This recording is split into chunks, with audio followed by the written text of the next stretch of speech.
Tervetuloa kaikille. Tämä on F5.6 valokuvaklubi, jota tuottaa Suomen kuvajournalistit. Ja meillä on tänään vieraana Jouko Lehtolan säätiö ja Jouko Lehtolan säätiöstä Marko Hämäläinen, valokuvataiteilija. Tervetuloa Marko. Marko esittelee muut vieraat myöhemmin. Ja sitten tähän alkuun pientä säätöä. Pyytäisin kuvajournalistien Ella Kiviniemen esittelemään kuvajournalistien syyspäivän löytötavaroita. Hän tekee sen kameralla, josta jää myös tallenne, joten kuvaajat voivat sitten niitä sieltä etsiä.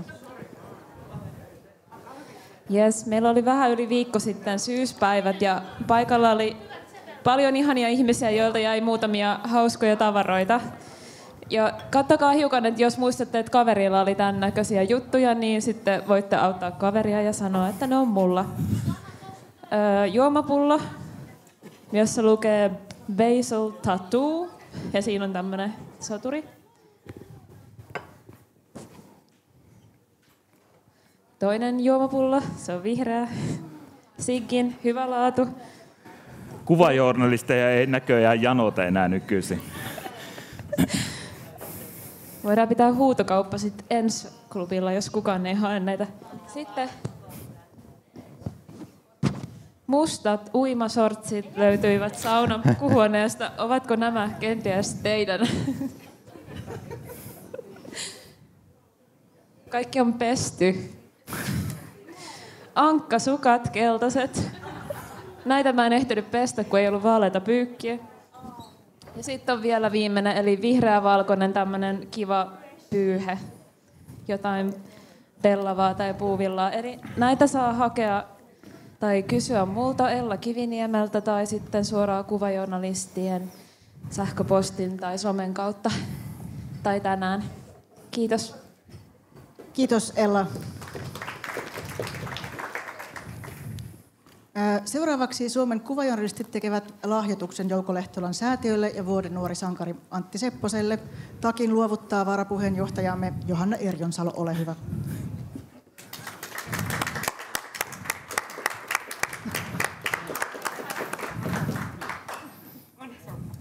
Nyt voit pukea takin päälle.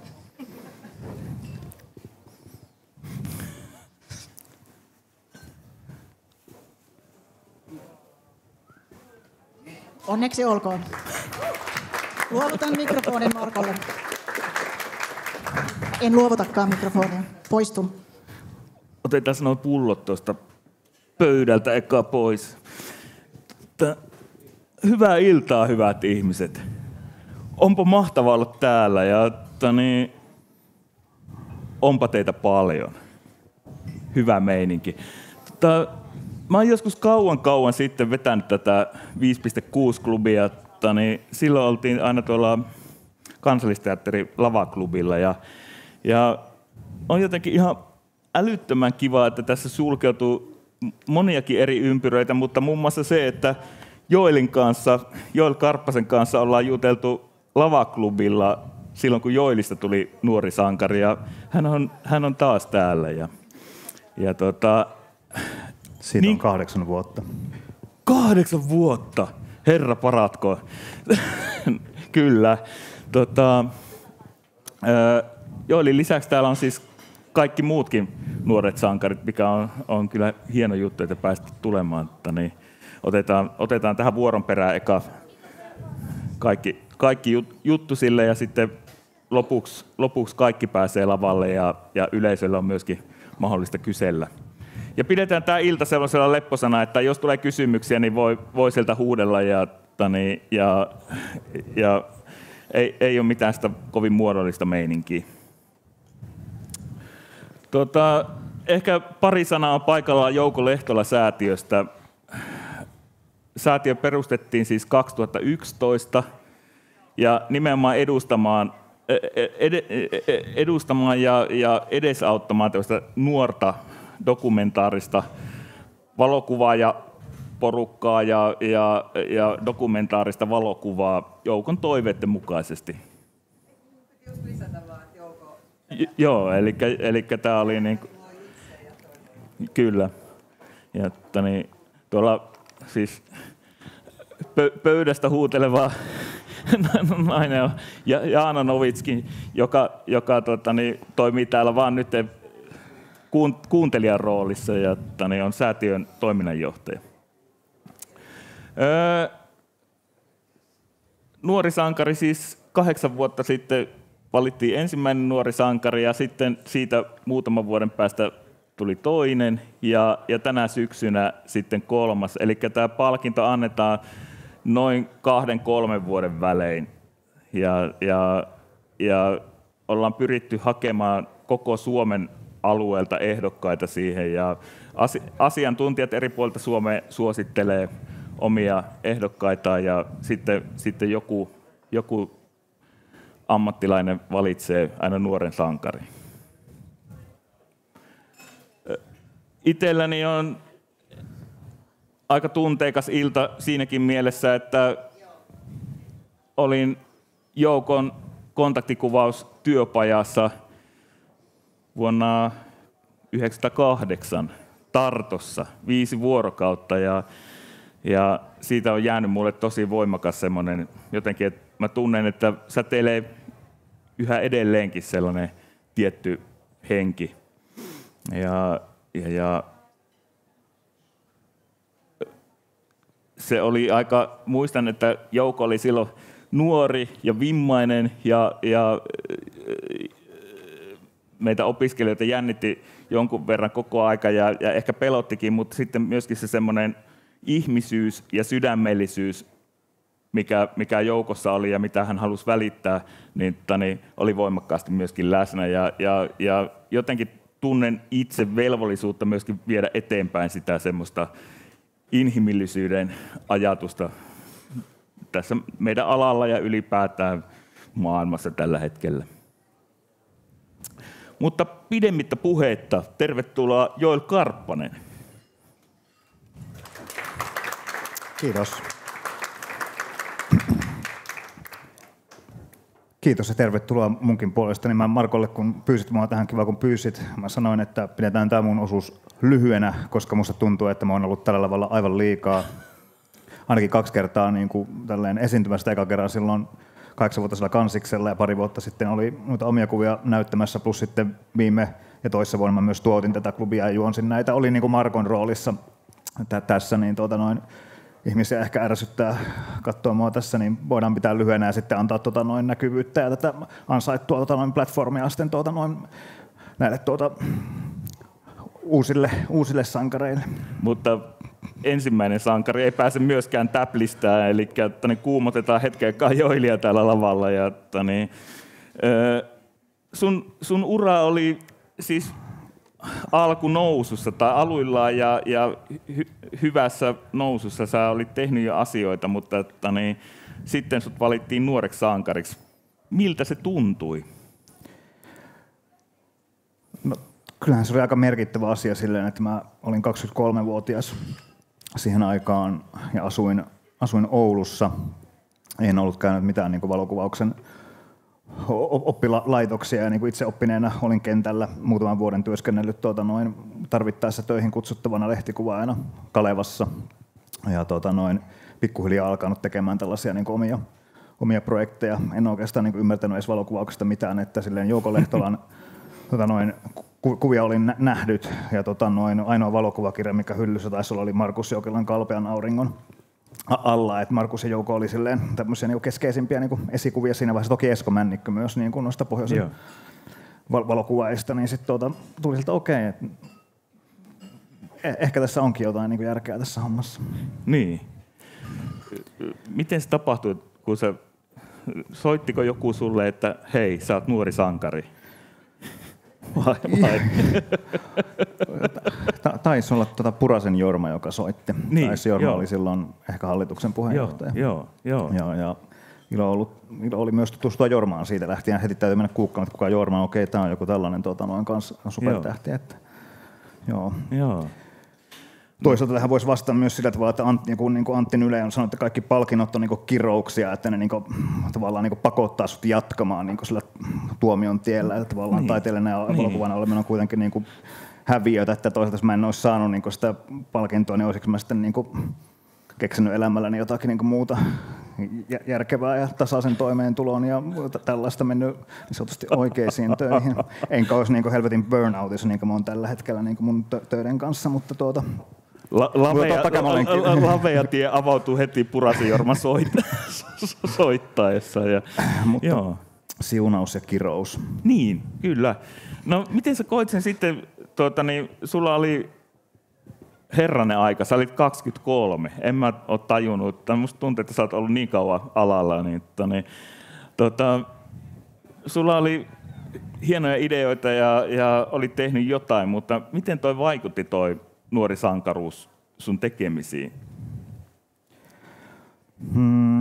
No varmaan ensinnäkin just sitä kautta, että totta kai se niinku oli tavallaan merkittävä lisä myös jonkin ansioluetteloon ja näin kun apurahoja haki ja sen on silleen niinku mahdollistanut niinku, tavallaan on näyttänyt niinku ulospäin, paitsi on saanut itse niinku kannustusta, mutta myös sekä signaloinut ulospäin sitä, että okei, että tässä on jotain järkeä tämän tyypin tekemisessä ja toisaalta myös sitten niinku sitä kautta sai sitten niinku luotua yhteyksiä tänne niinku muualle Suomeen. Sitä oli silleen aika pitkälti siinä omassa Oulu-piirissään, että muutamia paikallisia valokuvaajia, kenen kanssa sai jakaa niinku ajatuksia niistä myötä, kun tavallaan jotenkin ura aukeni sen kautta, niin on elämään tullut paljon niinku hyviä ja tärkeitä ja läheisiä kollegoja, joiden kanssa sitten on niinku päässyt keskustelemaan asioista ja varmasti se näkyy niin siinä tekemisessä ennen kaikkea, kun on. Joo, Suomi on pitkä maa. Oulusta Helsinkiin on pitkä matka ja tällaiset tietysti vaikuttaa sitten, kun saa tuoda sitä huomioon. Niin, paitsi siinähän kävi oikeastaan sillä tavalla, että ennen kuin mä sain sen palkinnon, niin mä olin siinä miettinyt, että mä muutan Helsinkiin. Niin. Mutta sitten kun mä sain sen palkinnon, niin sitten mä päätin, että mä en muutakaan Helsinkiin. Että mä jäänkin vielä tänne ja mä jatkan tätä kuvaamista täällä. Ok. Ja sitten mä päädyin muuttaan Kemiin vielä sen jälkeen. Oho, sä lähdit niinku pakeneen tuolta. Joo. Kyllä. Tässä on vähän niinku kohtalo iva ehkä se, että Jouko kuvasi paljon stadia ja oli tämmöinen helsinkiläinen hahmo, mutta kaikki sankarit osuu nyt eri puolille Suomeen. Sä oot Oulusta ja Veera vaikuttaa Savonlinnassa, eikö totta? Ja nyt Antti Sepponen on Lahdesta. Jäämme odottamaan sitten, että mitä tapahtuu 4. sankarin kohdalla, mutta vielä ei ole stadio osunut tämä palkinto. Mutta hienoja tyyppejä kaikki ja tämä osoittaa myöskin sen, että meillä tapahtuu Suomessa kiinnostavia juttuja kaikkialla. Kyllä.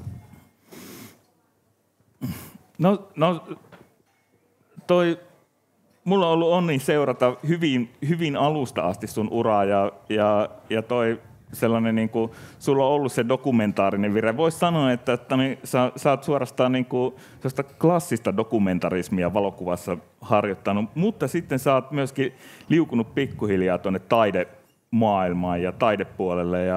Niin mistä sä saat niinku vireen siihen, että sä oot lähtenyt hakemaan sitä, että sä risteytät näitä kahta asiaa? Niin, no ensinnäkin mä en jotenkin itse jaksa silleen myöskään erotella niitä kahta niin, varsinaisesti toisesta, että ehkä mitä itsellä on tapahtunut on jotenkin se esityskontekstien muutos, että miten ennen vielä sille ehkä 10-5 vuotta sitten kuvasin enimmäkseen tein niin kuin lehtiin töitä tai mun kuvia julkaistiin niin kuin kuvasarjaa julkaistiin lehdissä, jotain Suomen Kuvalehti teki silloin kuvasalkkuja ja no kuukausiliitteessä edelleen on kans pidempää kuvailmassa mahdollisuutta, mutta ehkä samaan aikaan kun jotenkin toi valokuvan julkaisukin Suomessa on muuttunut tai tavallaan silloin oli vaikka tuohon aikaan oli kaikki nuo X-lehdet ja Veikkauksen tätä oli hirveän paljon tällaista niin platformia niin dokumentaariselle kuvalle julkaista jotenkin journalistisessa kontekstissa, niin nythän se on niin ajettu niin käytännössä alas ja jotenkin samaan tahtiin itsekin olen alkanut tekemään, niin kuin, esittämään niin kuin kuvia niin muissa ympäristöissä. Tällä hetkellä teen pääasiallisesti näyttelyitä, mutta kyllä näitä kuvia voi myös joskus jossain johonkin lehteenkin painaa. Jonkun verran mä teen kyllä niin kuin kuvauskeikkaa, mutta en muista, onko tänä vuonna edes tehnyt kuvauskeikkaa. En varmaankaan ole, koska ei ole ollut aikaa. Ja kirjaa kyllä teen. No niin, se on positiivinen uutinen tietenkin.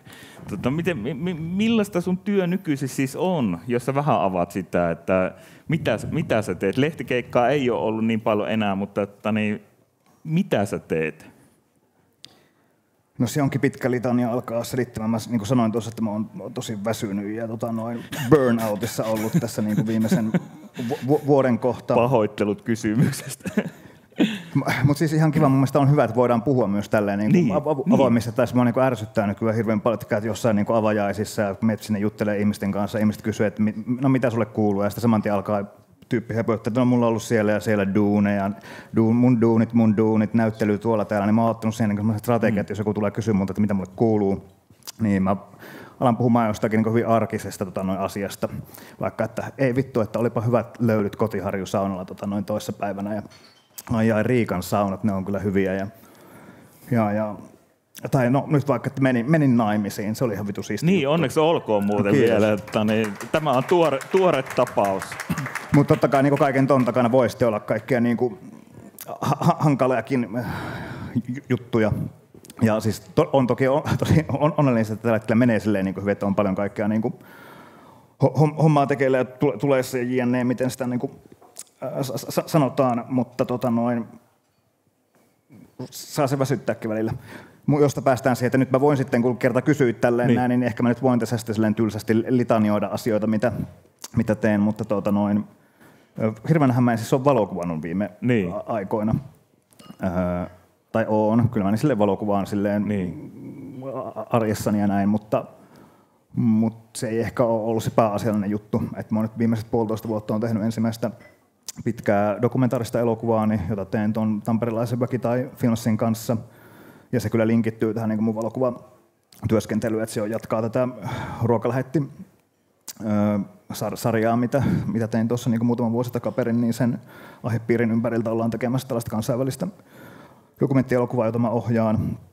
Se on työllistänyt viime aikoina paljon. Sittenhän mä toimin myös tuolla niin Oulun päässä, tai Helsingistä käsin Ouluun työskentelen puolipäiväisesti Oulun musiikkivideofestivaalien taiteellisena johtajana, että teen niin kuraattorin töitä elokuvan ja liikkuvan kuvan puolella. Sitten nyt tämä loppusyksy on tehnyt tällaista tilausteosta yhteen lastenkulttuurikeskukseen, sellaista ääniinstallaatiota. Ja ensi vuodelle on 1 kirjaprojekti ja 3 näyttelyä, mitä tässä pitäisi kanssa. No herranen aika, no ei ole ihme, että nuorukkaista väsyttää vähän kiinnostavaa. Ja näköjään sun ura on levittäytynyt tällä, että sulla on sä et ajattele tällä kovin genretietoisesti, vaan että sä lähdet avaamaan uusia ovia myöskin. Niin, ja kirjoittamistahan tulee myös paljon tehtyä, mutta sitäkään se on ehkä mua ei oikeastaan harmita, tai ei ole harmittanut viime aikoina se, että en ole tehnyt valokuvahommaa, mutta mua on harmittanut, että mä en ole kirjoittanut viime aikoina. Niin, poliittista mä haluaisin tehdä enemmän. Ja toki nyt vaikka nämä Fuengirolla-kuvat, olihan mä tänä vuonna on jotakin sarjaa tehnyt ja alkuvuodesta pitäisi mennä taas käymään vielä siellä Espanjassa, kun näitä tulee nyt sitten. Joo. Ensi kesänä tulee Helsinkiin näyttely näistä. Niin. Et kyllä mä sitä valokuvaus-kabinettakin vielä käytän. Ja toi oli hienoa, että sä otit esiin tuon, että meitä taiteen ja kulttuurin työläisiä väsyttää välillä ja me ei olla mitään käveleviä projekteja, että siihen on monta kertaa itsekin törmännyt, että kun menee johonkin avajaisiin tai tapaa tuttuja, niin tuolta helposti kysytään sitä, että mitäs on tulilla, mutta ei kysytä, että mitä kuuluu tai miten sä voit. Niin, ja vaikka on hirveän paljon tulilla ja niin tällä hetkellä menee hyvin, niin en mä silleen tiedä, että miten mä taloudellisesti pärjään. Mä ehkä pärjään maaliskuuhun asti, mutta sen jälkeen on taas auki, että mitä tapahtuu. Mutta toisaalta mä en ole 10 vuoteen joutunut ilmoittautumaan itseäni kortistoon, niin kyllä kaikki on silleen aina jotenkin järjestynyt, että kyllä mä luotan silleen naivisti siihen, että asiat menee niin kuin ne menee. No niin, se on, meidän nämä jutut on vähän tämmöinen iso virta, missä me niin kuin ajaudutaan asioista toisiin. Ja, että niin kyllä se, ja jos on päämääriä, niin kyllähän ne aina jotenkin menee, mutta tiukkaa välillä tietenkin on. Niin. Mä koin niin, kun on seuraillut sun meininkiä, että sä pyrit myöskin vaikuttamaan tekemisilläsi ja susta on tullut tuollainen niin kuin taidepuolen vaikuttaja. Koit sä sen luontevaksi osaksi sun tekemistä?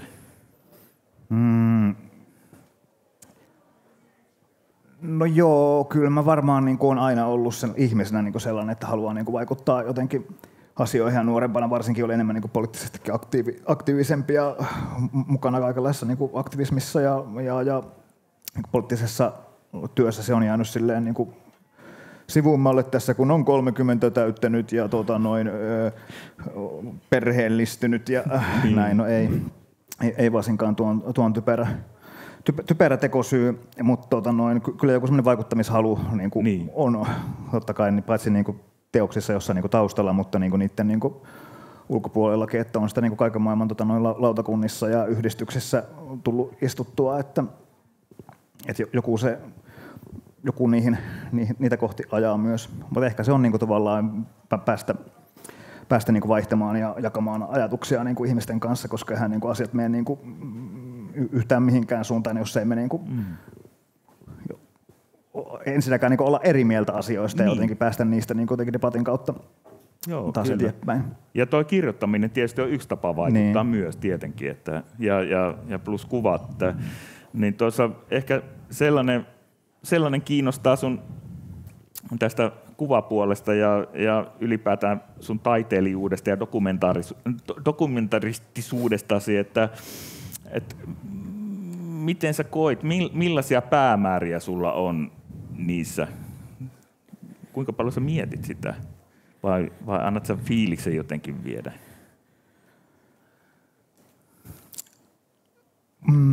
Totta kai se on aina jonkun niinku tavoite ja päämäärä, mitä lähtee niinku tekemään. Mutta jos se lopputulos olisi se sama asia, mitä mä oon niinku ajatellut siinä, kun mä lähden sitä tekemään, että se on juuri se mun kuvitelmien mukaan, niin silloin mä oon niinku todennäköisesti pettynyt, että siinä niinku prosessin aikana ei ole tapahtunut jotakin niinku oivallusta tai jotain muutosta. Ja no nyt vaikka kun elokuvaa on tehnyt, niin mä oon suhtautunut siihen sillä tavalla, että varmaan voi soveltaa niinku taiteeseen kuin taiteeseen ja valokuvaankin, että on tavallaan niinku, kun mä teen yhden elokuvan, niin mä lopulta teen niinku 4 elokuvaa, että mulla on se elokuva, minkä mä kuvittelen päässä, niin sitten mulla on se elokuva, minkä mä kuvaan, sitten mulla on se elokuva, minkä mä editoin, ja sitten on vielä se elokuva, minkä yleisö muodostaa, kun ne katsoo sen, että sama pätee niin kuin varmasti siihen niin kuin näyttelyformaattiinkin, että sitten se, tavallaan se teos on siellä maailmassa, ja ihmiset luo siihen niin kuin sen niin kuin oman suhteen. Ehkä itselle tärkeämmäksi on niin kuin viime vuosina muodostunut se, että ei niinkään se, tavallaan se joku päämäärä tai lopputulos, vaan että miten se niin kuin prosessi siinä tapahtuu, että se itse prosessi on yhtä tärkeä kuin se teos, että sitä mä niin yritin tai jollakin tavalla virittelin tai käynnistelin ajatusta siinä Ruokalähettisarjassa, kun mä työskentelin pitkään tämän yhden lähettinään työskentelevän tsekkiläisen kanssa, joka oli kans itse ammatiltaan taiteilija, ja tavallaan miten me niitä kuvia luotiin niin kuin yhdessä ja ystävystyttiin ja tavallaan tehtiin kaikkea muuta sen niin kuin ympärillä, mutta se oli epäonnistui. Mä oon sanonut, että se epäonnistui se Miksi? Dokumentaristi yksi tärkeistä kysymyksistä on miksi. Miksi se epäonnistui? No kuvattavan ja kuvaajan suhteessa on aina jonkunlainen valta-asetelma, vaikka sitä niin miten päin käyttäisi. Ja tavallaan siinä tulee ehkä sen päämäärää, että se näyttely esitettiin kuitenkin kaupallisessa galleriassa, jolloin teokset oli mun nimessä ja niitä myytiin mun nimiin JNE.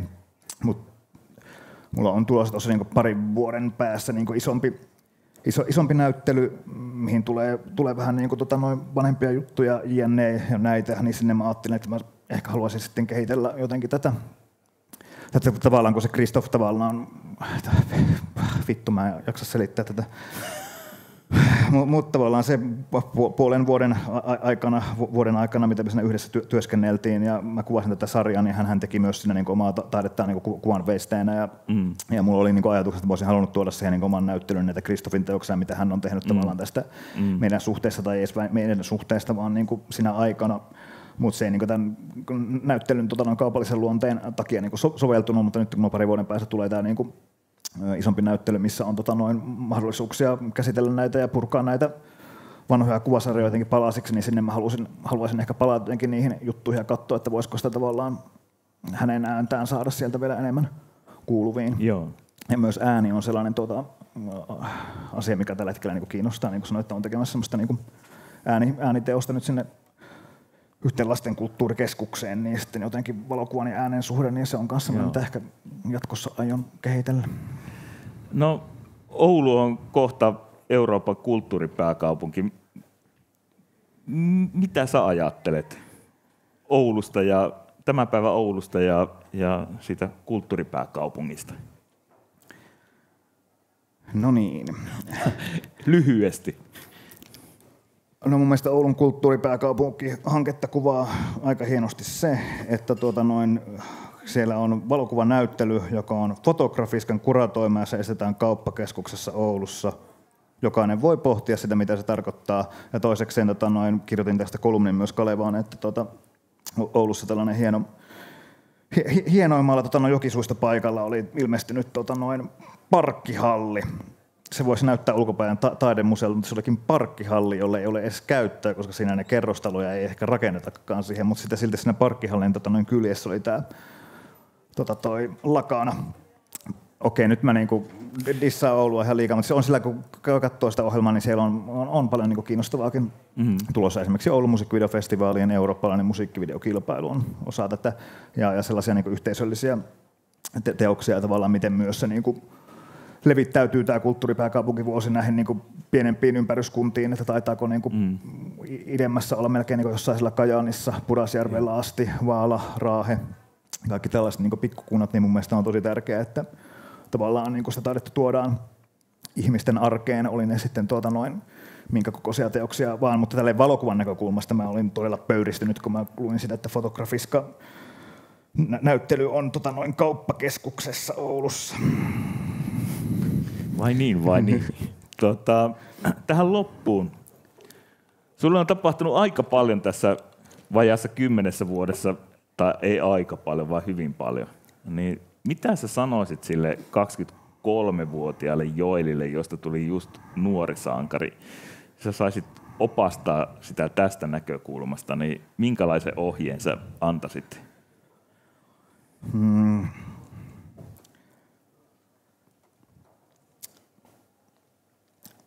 Sanoisin, että voit laittaa korkin kiinni aikaisemmin.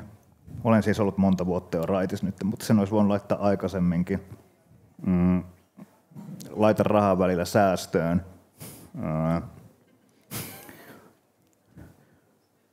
Käy enemmän saunassa ja avannossa. Joo, siinähän on aika hyvät ohjeet. Silleen, että jatkan vaan sitä kuvaamista ja tee sitä niin kuin omaa juttua. Näinhän sitä kliseisesti sanotaan, eikö niin? Kyllä. Hei, kiitos sulle tästä. Niin me palataan myöhemmin vielä porukalla, mutta niin vaihdetaan tässä vaiheessa tekijää tänne. Ja niin ensimmäinen sankari Joel Karppanen.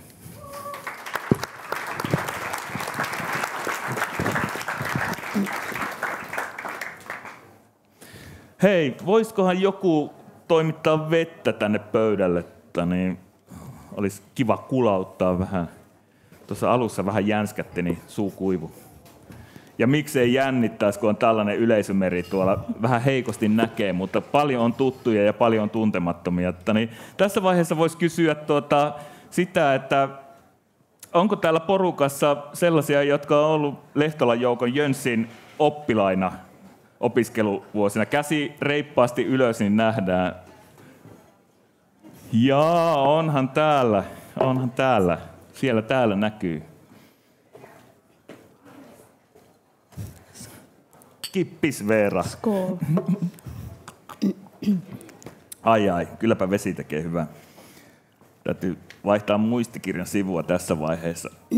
No niin. Veera Konsti, idästä. Sieltä tärkeimmästä. Saat tuommoisia, mitenkä, mä oon ihaillut sun sitä paikallisintoa, mitä sä kannat mukana. Ai semmoista kylähulluttelua. No kylähulluttelua, joo. Ja tervetuloa siis Veera Konsti, toinen nuori sankari. Kiitos. Suoraan Savonlinnasta. No aika suoraan. Joo. Eilen tuli junalla. Millainen kaupunki Savonlinna on myöhäissyksyllä? No ei ainakaan se kulttuuripääkaupunki 2026, koska hävittiin se kisa, että onnea Joel, onnea Oulu. Mutta ymmärrän tämän tuskan, että siellä on parkkihalleja ja niissä ei ole autoja.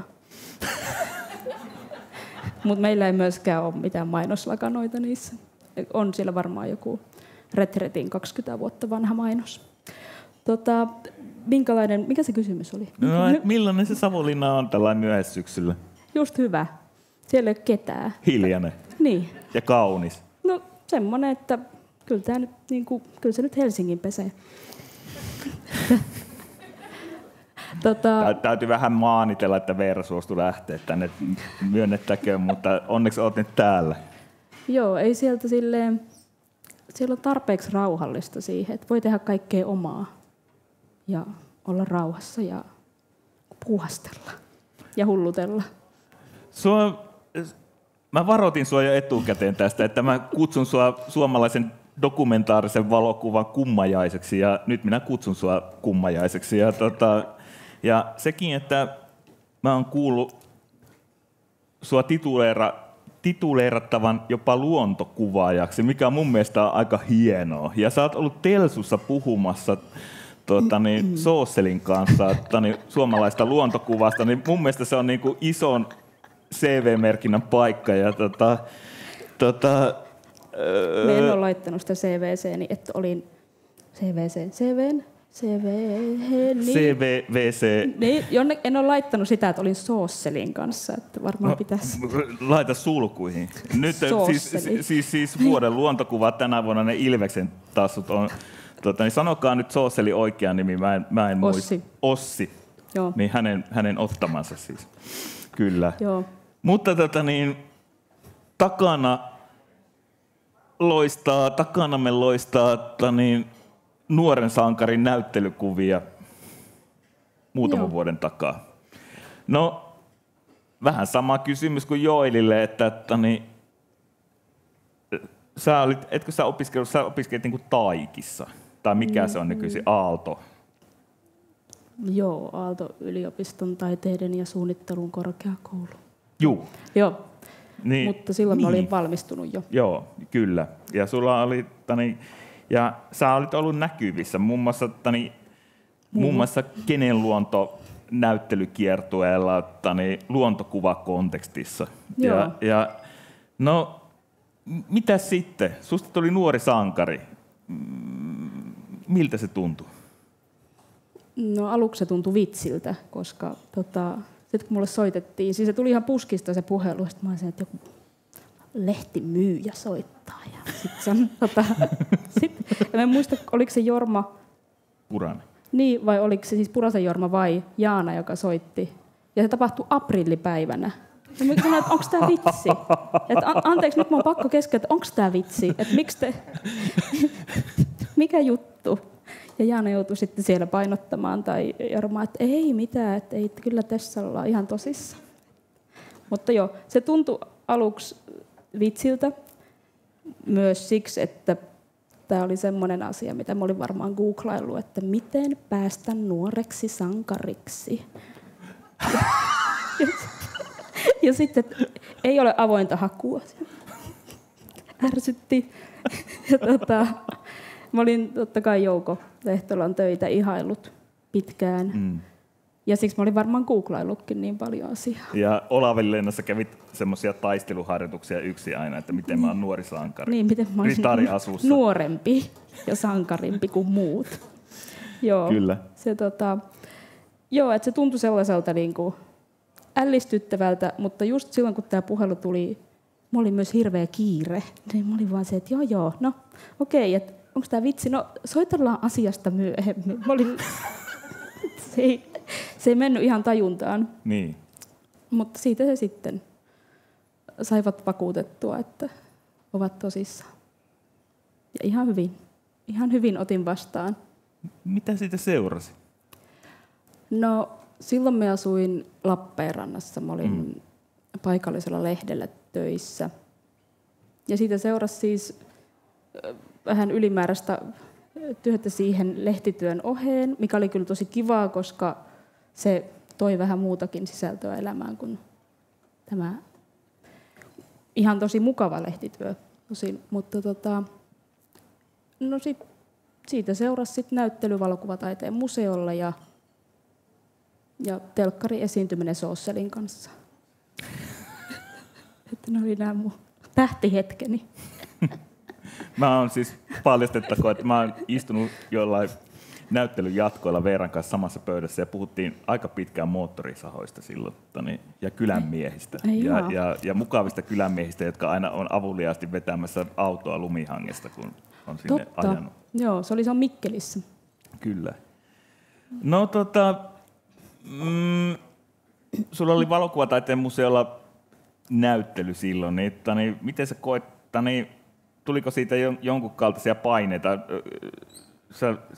Sä oot vähän tuolla syrjässä ja ilmeisesti tykkäät tehdä syrjästä, vähän sivusta käsin asioita, niin sitten kun sä olit enemmän julkisuudessa ja näyt kaikkialla, niin miten sä koit sen? No se oli semmoista kivaa pientä vaihtelua siihen arkielämään. Et siis olihan se hauskaa, nimenomaan siis hauskaa. Mä jotenkin otan tämmöiset esiintymiset ehkä semmoisena performatiivisena tilanteina, että ottaa sen sellainen, että okei, tämä nyt on tämä vuoristorata, johon mennään. Ja sitten mentiin. Ja otin toki paineita, että mitä sinä nyt kehtaa laittaa esille ja että miten nyt niin kuin tämä asia hoidetaan ja tämä nyt on vakavaa ja pitäisi olla jotenkin nyt kunnolla. Ja sitten käytiin myös keskusteluja kuraattorini kanssa, että tässähän oli mahdollisuus siis siihen, että mä olisin laittanut niin kuin puhtaasti dokumentaarisempia kuvia, koska tämä on dokumenttivalokuvapalkinto, niin tuntui sit tosi oudolta, että piti kysyä ihan lupaa, että saanko laittaa näitä lintukuvia ja saanko laittaa näitä täytettyjä eläimiä, koska tuntui siltä, että tämä on nyt silleen vähän sivussa siitä, mitä tällä palkinnolla on niin kuin ehkä aikaisemmin haettu. Ja totta kai mietin, että mitä googlailin myös Joel, nuori sankari, mitä on ollut esillä. Ja kattelin ja olin silleen, että okei, että tämä nyt ei mene yhtään tuohon samaan. Mutta sitten sain luvan laittaa muuta kuin ihmiskuvia ja dokumenttikuvia. Mutta väittäisin niin, että tuo on ollut tosi hyvä valinta, että sinne on tullut kaikennäköistä. No, että musta tuntuu välillä, on tullut seurattua vuosien mittaan aika tarkasti suomalaista valokuvan kenttää ja dokumentaarisen valokuvan nousua, uudelleen nousua ja kaikkea tällaista, ja se on ollut todella hienoa, mutta sitten välillä tulee semmoinen niin kuin vähän semmoinen epätoivoinen olo siitä, että meillä määritellään jotkut asiat tosi tiukasti, että pitää mennä johonkin tiettyyn boksiin, ja sitten monet meistä menee sitten niin kuin vähän omalle hiekkalaatikolle leikkimään, ja musta olisi jotenkin hyvä käydä semmoista avointa keskustelua siitä, että missä vaiheessa esimerkiksi valokuvan dokumentaarisuus katoaa, että kuinka paljon sitä voi visualisoida ja kuinka paljon sitä voi nyrjäyttää johonkin surrealismiin tai vaikka mihinkä ja näin. Niin mun mielestä mulle itselleni se oli hyvin raikas tuulahdus, mitä silloin tapahtui siellä Valokuvataiteen museolla. No joo, olihan se siis... Tuliko siitä kommentteja? Nyt en muista, tuliko siitä, mutta siitähän tuli silloin, kun oli tämän Kenen luonto. Eli kun oli niin kuin, eikö se yhdistänyt, tai tarkoitus oli yhdistää sen Kenen luontokeskustelun avausnäyttelyn valokuvataiteilijoita ja luontokuvaajia. Ja sitten siitä teki Hesari aika ison jutun silloin, muistan. Ja sitten toi pantterikuva, joka tässäkin on pyörinyt, päätyi B-liitteen kanteen, joka on tallessa kyllä minulla ja äidilläni. Niin sitten siihen kommenttikenttään, koska totta kai menin lukemaan Hesarin kommenttikenttää, niin tuli tämmöisiä kommentteja, että siellä tyttö kaikenlaisia kirpparikrääsiä asettelee, tämäkö muka luontokuvaa? Ja sitten olin ehkä sanonut vähän provokatiivisesti haastattelussa, että luontokuvaajat määritellään, tai luontokuvaajan stereotypia on tämmöinen parrakas ukko punaisessa pipossa, kameran kanssa pusikossa. Ja siellä on joku, minulla ei ole partaa eikä edes pipoa. Ja sitten tämmöistä sieltä sai sit lukea, että kyllähän siitä tuli silloin kommenttia, että se niin kun vitutti ilmeisesti ihmisiä. Että eikö se ole hyvä? On, se oli hirveän hauskaa. Sille voi sitten kertoa 5 vuotta myöhemmin täällä lavalla Hesarin kommenttikentän. Mä en lue koskaan niitä kommenttikenttiä. Se oli ihanaa. Mulla jotenkin, mä alan aina jossain vaiheessa kiehuu liikaa. Mä huomaan, että mun verenpaine pysyy tasaisempana, kun niitä ei lue. Mutta kiinnostavaa, että sä oot lukenut. Ja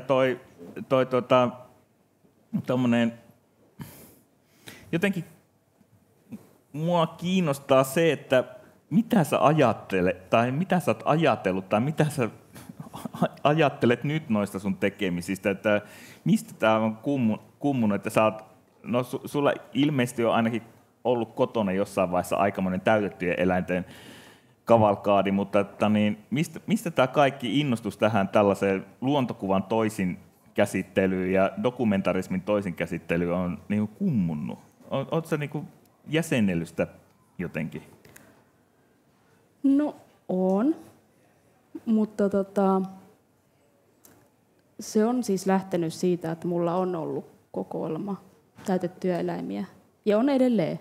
Ja sitten niille vähän niin kuin ehkä etsii semmoista syytä, että miksi mulla on niitä, miksi ne kiehtoo minua ja olisiko niillä jotakin muutakin kuin se, että ne on mun kirjahyllyssä ja vitriineissä ja keittiön kaappien päällä ja pöydillä ja lattialla, niin että olisiko niillä niin kuin jotakin, voisiko niillä olla jotakin virkaa ja roolia mun tekemisissä niin kuin taiteen ja valokuvan suhteen.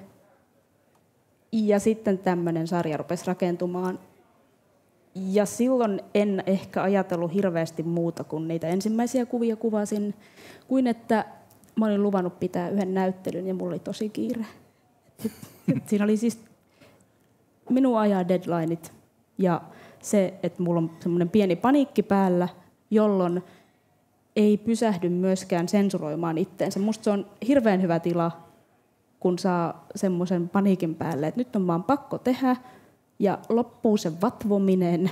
Ja ei googlailla mitään ohjeita enää, eikä toisia ihmisiä, ei vertailla. Ja sitten vaan niin kuin mennään, että nyt nämä tulee jonkunlaisella perstuntumalla ja intuitilla, mutta ei kuitenkaan silleen, että me niin kuin miettisi taustoja tai asioita, että ne olisi vaan sellaisia, että okei, nyt tämmöinen kasa tähän näin ja kuva ja seuraava kasa ja kuva, vaan että ne niin kuin kaikki on ehkä ollut jossakin ajatuksissa ja sitten ne vaan purkautuu silleen. Niin, että sä oot ehkä niin kuin sisähengittänyt kaiken näköistä ja sitten sä alat ulos hengittää sillä niin kuin vähän vinksahtaneessa epäjärjestyksessä niitä asioita. Niin, ja sitten ne vaan tulee kaikki, mitä mulla on sanottavaa. Ei edes kaikki, ehkä korkeintaan 4/4. Se, mitä mä oon niin kuin miettinyt ja kelaillut ja kiukutellut ja lukenut ja ollut tuskastunut siitä, että tälleenkin tätä asiaa hoidetaan ja tälleenkin taas joku täällä tekee, niin nämä on tämmöisiä kommentteja. No, onko sulla jotain tavoitteita niin kuin siinä, että sä haluat vaikuttaa sun taiteella johonkin suuntaan? Totta kai. Ja siis ehkä semmoinen, sehän sen sanoisi, että luonnon huomioiminen, mä tiedän, että niin kuin täytettyjen eläimien kuvaaminen ei ole se semmoinen, että nyt hän on luonnon ystävä, vaan se vaikuttaa siltä, että mä oon metsästä ja mitä mä en oo. Ja enkä niin kuin mitenkään eläinten vihaaja tai kuolleiden eläinten rakastaja, vaan semmoinen, siis ne on muistutuksia siitä, miten ihminen toimii. Ja totta kai me haluan niin kuin tuoda sen esille, että tämmöistäkin on tehty, mitä mieltä, voisiko näitä myös ajatella semmoisina niin kuin sekä niin kuin täytetyn eläimen, eli elävän eläimen uhrauksena siitä elämästään ja eläinten täyttäjän taidon näytteenä. Sehän on hirveän vaikeaa hommaa, en tiedä, oletteko kokeillut, mutta me on, ei onnistunut. Ja sitten semmoista, niin kuin, että voisiko tämä säilyä semmoisena muistutuksena, miten hirveä olento ihminen on kanssa eliöitään kohtaan. Ja unohtaa sen, että on nisäkäs itse. Niin, että ei me niinku täytettyjä ihmisiä kyllä hirveästi nähdä missään. Luoja kiitos, ehkä parempi niin, mutta... Mutta sitten niinku kaikki muut on tosi ok. Joo, niin. Se, että jos susi tappaa eläkseen jonkun, niin se on uutisaihe, mutta eihän se ole uutisaihe, että me ollaan City Marketin lihatiskillä ostamassa viikonlopuksi Niin. Ehkä tämä nyt on tämmöinen niinku hyvinkin idealistinen ja tämmöinen teini-ikäinen uho, joka tässä on jäänyt päälle, että lopettakaa se perseily. Musta tuntuu, että sullahan on niinku aika lailla tuommoinen dokumentaristin sielu. Niin. Sun visuaalisuus on vinksahtanutta, mutta sitten kuitenkin sieltä kumpuaa tuollaista niinku, nimenomaan tuollaista, että pohditaan miksi-kysymystä ja yritetään niinku nitkuttaa vähän asioita eteenpäin omalta osaltaan. Niin, ja siis paremminhan se toimii tuommoisilla niinku aika radikaaleillakin kuvilla kuin sillä, että me yrittäisin niinku huonosti kuvata jotakin tavallaan perinteisemmän luontokuvan muottiin menevää. Mä en ensinnäkään osaa semmoista. Mulla ei riitä kärsivällisyys semmoiseen. Ja mä mielelläni annan niin kuin niiden ihmisten tehdä sitä, joilla on taito, kärsivällisyys ja niin kuin kiinnostus siihen. Mutta mä koen, että mun ääni kuuluu taas paremmin. Sitten kun mä teen tuollaista niin kuin rajumpaa tai jotenkin naamaan hierovampaa kamaa, joka sitten niin kuin, ne on semmoisia vähän niin kuin räiskähtelevempiä sisällöltään ja visuaalisuudeltaan. Ja ehkä joku huomaa sen. Ehkä joku tarttuu siihen. Niin. Mehän ei voida, nämä on semmoisia niin kuin jotenkin, mä en tiedä uskon asioita tai tällaista, mutta se, että esimerkiksi se, että kyllä mä ajattelen, että kyllä jokainen meistä pystyy vähän parantamaan tätä maailmaa lopulta. Että vaikka tämmöisen kaiken kyynisyyden ja jotenkin kylmyyden keskellä ja itsekeskeisyyden keskellä, niin kyllä se semmoinen, jos meiltä kokonaan katoaa semmoinen ajatus, että me ei pystytä vaikuttamaan mihinkään, niin kyllähän se niin kuin aletaan elämään aika hirvittävässä maailmassa. Niin, ja siis silloin luovuttaa. Niin. Silloin ei tee enää mitään. Niin. Että kyllä mun niin kuin tavoite on pelastaa tämä maapallo omalta osaltani. Helkkari, hyvä tavoite muuten. Joo, ei tässä muita urasuunnitelmia ole. No tuossa Joel viittasi tähän, että kulttuurityöläisen leipä ei ole mitenkään leveä ja päällystetty kaikilla. Mikä leipä?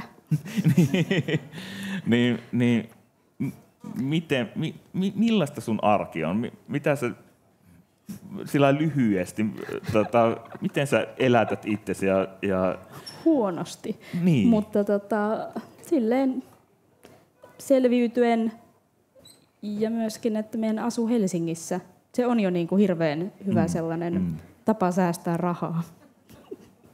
Ja siis mullahan on niin kuin maailman paras pikkukaupunki leikkikenttänä niin siellä.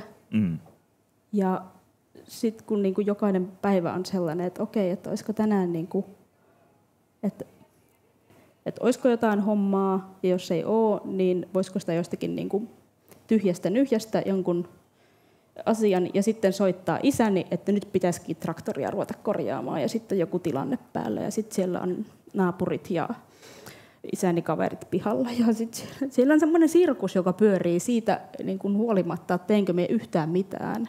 Vaan mun elämässä on muita ihmisiä, jotka vaikuttaa aika paljon tähän arkeeni. Se on aika hyvä. On, ei tarvitse itse keksiä sitä jännitystä, kun Koko ajan. siellä voi juosta 77-vuotiaan isänsä perässä, että älä kipeä sinne, tai että aja traktorilla siitä rinteestä alas. Tämmöistä. Mm-hmm. Ja mä itse asiassa törmäsin somessa ihan vähän aikaa sitten.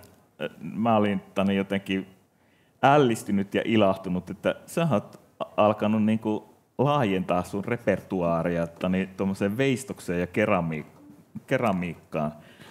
Kerro vähän keraamisia raakkuja. Mistä on kyse? No, nämä tässä kuvassa on ostereita, Niin, mutta joo, ne raakkutilanne, kun tuli tuossa vuosi sitten siellä Suomussalmen Hukkajoella, niin rupesin googlailemaan aika paljon, niin kuin varmaan moni muukin edes, että niin kuin mikä on raakku, mikä homma, miksi tämä on uhanalainen, miksi tämä on merkittävää, että siellä vedetään metsäkoneella siitä yli. Ja sitten tulin tietoiseksi tämmöisestä elukasta, joka voi elää 250-vuotiaaksi. Siinä muuten olisi aika hyvä lemmikkieläin. Ei tarvitse surra omalla elinaikanaan sitä, että se kuoli. Niin. Jos on tarpeeksi raikasta vettä ja hyvät elinolosuhteet. Niin, että siinä sitten sillä on aikamoiset elinvaatimukset. Kyllä. Ja sitten samaan aikaan olin ilmoittautunut Savonlinnassa keramiikkakurssille, koska mun kaikki savonlinnalaiset kaveritkin on siellä. Niin mä olisin, että nyt mä oon kuullut niin paljon hyvää tästä, että nyt menen, koska siellä on mummot tekee kakkuja sinne joka keramiikkakerta. Niin haluan myös osalliseksi tästä ilosta, ja se on totta. Siellä on kakkuja joka keramiikkakerta. Ja sitten suunnittelin, että mitä rupean tekemään siellä, niin mä rupesin tekemään raakkuja, koska niitä ei ole tarpeeksi. Ja sitten mä halusin myös semmoisia oikein fyysisiä, kestäviä muistoja siitä, että mitä tapahtui ja että se on olemassa. Ja keramiikkahan on kaikki ne lasitteineen aika semmoista katoamatonta, että se on myöskin semmoinen hajoamaton asia, tietysti pirstaleiksi, mutta siis se ei maadu, vaan se on ympäristörikos varmaan myös, että semmoista tehdään, mutta me haluaisimme tehdä raakkuja, jotta ne kestää, jotta ne asiat muistetaan, jotta se ei ole semmoinen asia, minkä me taas lakastaan jotenkin maton alle. Että no siellä nyt vähän silleen kävi hupsissa. Ja nyt se hyvä yhtiö levitti kuollutta puuta sinne metsään. Että kaikkihan on anteeksi annettu. Niin, joo, sitten mä rupesin tekemään tämmöisiä. Ja mä en ole aikaisemmin tehnyt ikinä keramiikkaa. Että nämä tämän kuvan raakot nyt on vähän tämmöistä kömpelömpää kamaa vielä. Ja mulla oli hirveän selkeää, että mä teen tämmöisiä, jos on sarana, niin toimii. Mutta sitten se lähti vähän käsistä, koska mä oon tehnyt pelkästään niitä raakkuja. Mä oon ollut vuoden siellä keramiikkakurssilla ja mä teen ainoastaan raakkuja. Ja ne mummot kysyivät, että Veera, teetkö ikinä mitään? Meinaisitko tehdä näitä astioita? Mä sanoin, mä teen vaan näitä raakkuja. No niin, sulla on varmaan aika paljon näitä. Ja sitten, mutta joo, ne lähti vähän niin kuin elämään, että mitä muuta ne voisi olla kuin semmoisia niin kuin vähän kömpelöitä imitaatioita siitä raakusta. Niin sit, nämä on vähän myös humoristisia, mutta myös semmoinen kostoajatus siinä taustalla. Nämä on siis nosferaakkuja, eli raakun ja nosferatun yhdistelmiä. Et niillä on hampaat. Ja nämä on ihan älyttömän hauskoja tehdä. Mä nautin joka hetkestä, kun me muotoilin näitä pieniä nykerohampaita. Ja sen jälkeen, kun ne on poltettu, niin me laitan niihin saranat. Vähän dremelillä surautan siitä ensin pois lasitetta ja epoksilla saranat kiinni. Ja sitten tämmöisiä pieniä. Ei niissä ole mitään niin kuin järkeä. Kai niitä voi käyttää korurasioina. Mutta sitten on olemassa, kun on näitä nosferaakkuja, niin sitten on myös frankenraakkuja ja ja muumiaraakkuja ja raharaakkuja. Että tämä vaan leviää ja mulla ei ole minkäänlaista kontrollia siinä, mitä me siellä tehdään. Mutta tässähän alkaa syntyä päässä semmoinen hyvä slogani. Veera Konsti, nuoresta sankarista kostajaraakkujen äidiksi. Niin. Joo. Tämmönen, musta on jotenkin semmoinen viehättävä ajatus, että koska luonto ei aina pysty silleen pistämään vastaan, kun ihminen törttöilee, niin edes niissä mun niin kun teoksissa, että voisiko luonto kostaa, silleen oikein pistää takaisin, että nyt loppuu pelleily. Ja joo, että tässä viime aikoina nämä teokset on ollut vähän tämmöisiä niin kuin negatiivissävytteisiä siihen suuntaan, että mä haluan tähän jotenkin niin kuin edes vähän pelottavia tai inhottavia tai ahdistavia töitä, koska se taas on niin kuin yksi tapa vaikuttaa, että se tuntuu joltakin. Vaikka se vaan tuntuisi niin kuin pahalta, niin se tuntuu edes joltakin. Niin. Sulla nyt on tovi tuosta nuori sankaruus meiningistä, niin kun sä katot sinne päin niin täältä raakkujesi keskeltä, niin mitä sä sanoisit sille Veeralle, joka on työstämässä nuorisankarinäyttelyä? No, sille voisin sanoa, että oo vähän rohkeampi ja röyhkeämpi ja ota sitä tilaa ja niin kun tule esille ja tule nähdyksi, koska silloin ehkä oli vähän silleen arempi sen suhteen, että ei ollut niin isosti niin kun ottanut sitä kaikkea, mitä olisi voinut. Et vähän tyrkkisin siihen suuntaan, että ota vähän enemmän tilaa ja tule näkyväksi, äläkä mene piiloon sinne Lappeenrantaan. Mutta Anteeksi, että teen tällaista. niin, että anteeksi vaan, että joo, kattokaa nyt vaan se näyttely. Me tuu hakkea sen pois sitten myöhemmin. Joo, mutta myös semmoinen, että ota ilo irti siitä, koska olihan se niinku hauskaa. Siinä oli kaikenlaista mukavaa, mitä siihen liittyy. Ihmisiä ja tapahtumia ja se Ylen haastattelu ja se, että mä meinasin myöhästyä koko televisioshowsta, koska juna oli niin pahasti myöhässä. Ja siinä oli niinku, se oli semmoinen vuoristorata, jossa oli hirvittävän paljon stressaavia asioita, mutta se oli silti älyttömän hauskaa. No, suosittelen kaikille. Hyvä, että tulit sieltä Savonlinnasta tänään tänne. Ja, me jatketaan kohta porukalla vielä, mutta tässä vaiheessa kiitos sulle. Ja toka nuori sankari vai onko sankaritar? Se voisi olla Savonlinnan Olavinlinnan sankaritar. Se on aika hyvä. Keskellä. Joo, hieno lippis sulla on. Eikö? No on trendikkäitä. Kyllä. Mikä se on yleisön meininki? Kaikki on hereillä, näyttää aika hyvältä. Pidetään tässä vaiheessa 10 minuutin tauko ja jatketaan sitten tuoreen tapauksen parissa.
Jaha, hyvä yleisö, on aika jatkaa.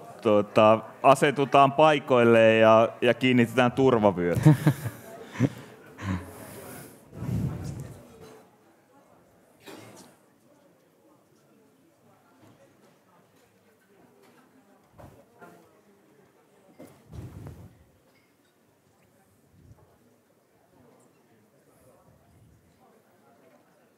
Hei! Nythän on sellainen tilanne, että lavalle on saatu tuore nuori sankari Antti Sepponen. Tervetuloa. Kiitos. Moi. Kun oot Lahdesta, Lahti siis taipuu Lahdesta eikä Lahdesta, eikö totta? Sitä D jätetään lausumatta. Niin. Ja sitten niin. Ja Lahdessa on myös, se on hauskaa, että jotenkin vaikka paikan nimet, että Vesijärvi on Vesijärvi. Kyllä, ja Lahti on Lahti. Just näin. Se on Lahti. Noniin. Nyt ollaan määritelty asiat ja kun oot Lahdesta, niin ensimmäinen kysymys tietenkin tulee, että Lahden hiihtostadion tyllä. Miltä nyt tuntuu? Olo on kyllä aika niinku sanaton ja hämmentynyt, mutta hyvältä tuntuu. Joo. Niin.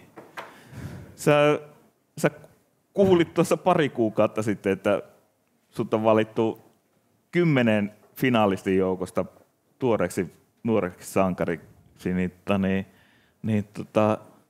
Millainen se tilanne? Jaana taisi soittaa sulle. Jaana soitti. Itse asiassa eka se taisi laittaa mailin. Ja sit mä olin silleen, että mitä ihmettä, että tännekö se niinku pärähti. Ja mä olin jo siinä niinku, tavallaan kun tuli se maili, että se taisi olla joku juhannuksen, vähän ennen juhannusta, ja tuli se maili, että arvon valokuva, että onneksi olkoon, että olet niinku 10 parhaan joukossa, niin se oli tavallaan jo itselle silleen, että että teitä oli aika kova joukko, tai on aika kova joukko. Täytyy Kyllä. sanoa, että toi finaalin taso oli niinku ilahduttavan monipuolinen ja kova tasoinen. Kyllä. Mutta siinä oot nyt. Tässä mä oon. Hei! Ja ihan siis täällä on älyttömästi jengiä. Niin. Ja tässähän niinku kiinnostelee kovasti, kun sä oot ollut vähän tuollain niinku, sä oot tuolla Lahdessa. Anteeksi, mä lausun sen D:n. No ei, nyt sä voit lausua. Mä otan takaisin. Sä oot tuolla Lahdessa. Niin sä oot tullut vähän niinku puskista tähän meininkiin mukaan. Kerro lyhyesti, että miten susta nyt on tullut tuommoinen Sepposen Antti, joka sitten onkin yhtäkkiä nuori sankari? No, mitä nyt sanoisi silleen, että mähän on aika, vähän niin kuin Joelkin puhui sitä, että jotenkin itse oppinut, tai sieltä ei ole hirveästi kouluja käynyt. Se on vaan se sellainen niin kuin äärimmäinen jotenkin, että intohimo siihen niin kuin valokuvaukseen, että muisti niin kuin, tai on ollut aina tosi kiinnostunut niin kuin kuvasta, ja sitten jossain vaiheessa se vei niin kuin tosi silleen mukana, että oli niin kuin kameran kanssa joka paikassa, ja se, että oikeasti, että sä niin kuin elit ja hengitit se hommaa, se oli niin kuin ihan mahtavaa aika, kyllä. Niin. Ja sitten just, että nämäkin, vaikka nyt nämä Lahtikuvat, niin aika pitkät skaalaut, että siellä on niin kuin 2011 tai 2012 about, kun vaikka tämäkin kuva on syntynyt, niin tavallaan en mä olisi miettinyt mitään. Mä niin kuin, että ollut vaan niin siistiä niin kuin kuvata, niin sitä on vaan tuutannut menemään. Onko Lahti ollut hyvä paikka? Lahti on ollut todella hyvä paikka siihen. Se on niin kuin, että siellä oli niin kuin, just ihmeteltiin tuossa friendien kanssa, että mitä sillä on niin kuin tapahtunut sillä 14 vuotta sitten Lahdessa. Tuntui, että autot oli niin kuin koko aika katollaan ja niin kuin silleen, että meininki oli niin kuin ihan hirveästi. Ja sitten se jotenkin kiehtoi sitä niin kuin supernuorta Sepposta silloin niin kuin ihan älyttömästi. Tuossa satuin tapaamaan sellaisen melko legendaarisen luontokuvan ja Heikki Villamo vähän aikaa sitten. Ja Heka oli nähnyt tämän sun kuvan kuukausiliitteessä ja se kysyi multa, että miten tuo auto voi olla noin tuossa. No, niin. Kerro. No, haluatko, että mä kerron? No kerro. No, siis mä just mietin, että kun ihmisiä hirveästi kiinnostaa ne tarinat, niin sitten tavallaan, Niin. että niinku on oikeasti niinku olisi tarinaa näistä jutuista. No, eihän nämä tyypit nyt oikeasti siinä niinku ollut tuossa autossa, mutta mä muistan, että mä olin siis Etelä-Suomen Sanomissa niinku harjoittelijana silloin tai tekee jotain pätkätöitä. Ja sitten Etlarissa oli kuva tuosta autosta, että nyt se on niinku katollaan. Sitten mä olin silleen, että varmaan täytyy työpäivän jälkeen käydä katsoa, että onko se vielä siellä, että ottaa kuva. Ja olihan se. Ja sitten nämä tyypit oli siinä sitten silleen, ihmetteli sitä kanssa. Sitten on se, että hei, voiko ottaa kuvan teidän kanssa tuosta autosta, tämä aika hauskaa. Ja sitten näin. Sitten vaan muutama napin painoa. Sitten meni kämpille ja sitten alkoi sellainen niitä kuvia läpi, niin sitten tämä oli jotenkin silleen siinä välissä, että oho, tähän näyttää ihan niin kuin no siitä ei ollut tuossa autossa, mutta nehän nauraa tuossa. Mutta tavallaan siis sitten oli vaan silleen, että oho, että tulipa hauska. Nämä on niinku tipahtanut jostain niinku kiertoradalta tullut. No, se on Lahti. Kaikki. Se on Lahden taika. Omalla galaksilla. Niin. Joo. No, Joo. sä sanoit, että sä et ole niinku paljon opiskellut ja oot itse asiassa itseoppineisuushan on tänä päivänä lopulta aika harvinaista jo. Ja noin, niin sä oot varmaan joutunut urakoimaan aika paljon, että sä oot niinku itse oppinut.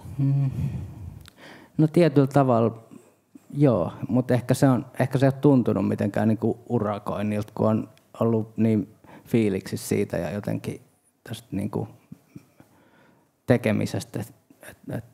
Mutta on siis Lahden kansanopiston valokuvalinjan kävin joo. 2012, että se on niinku ainoa tavalla tällainen kuvaushomma. Mutta mähän siis miten just mietin, että miten mäkin tähän niinku valokuvakenttään on tullut, niin siis Etelä-Suomen Sanomissa oli aikoinaan sellainen pointti nuorten tiimi. Ja sitten ne haki sinne niinku kuvaajia, toimittajia. Mä olin joku 16 vai 17. Mä muistan, että mä viimeisenä vai toiseksi viimeisenä päivänä laitoin siis ihan fyysisesti siis kirjekuoren siis postilaatikko sinne ja olin silleen, että no katsotaan meneekö läpi. Mä oon lähettänyt nuoruudessani treffi-ilmoituksia sanomalehteen samalla menetelmällä. Nyt se paljastuu, tää striimataan. Joo. Niin, mutta tavallaan se on ollut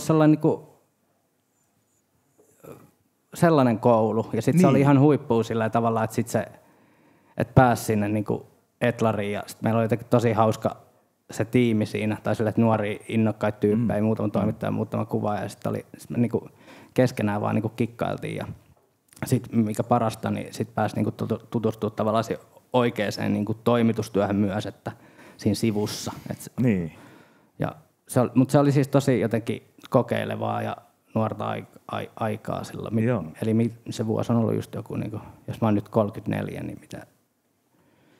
Alkaa olla kohta aika vanha sankari itse asiassa. No, oot sä vielä tällainen nuorukainen, kun katsoo tällaisen 53-vuotiaan näkökulmasta.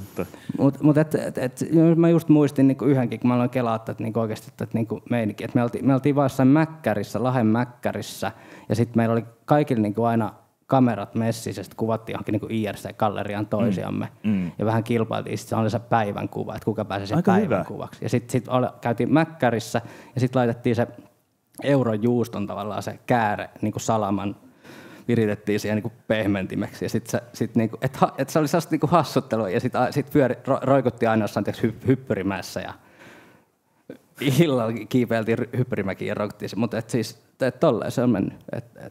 Ethän ole kiivennyt radiomastoa? En radiomastoa, enkä mulla on niin kova korkeapaikakamma, että ei parempi katsoa vaan niin kuin alhaalta ylöspäin.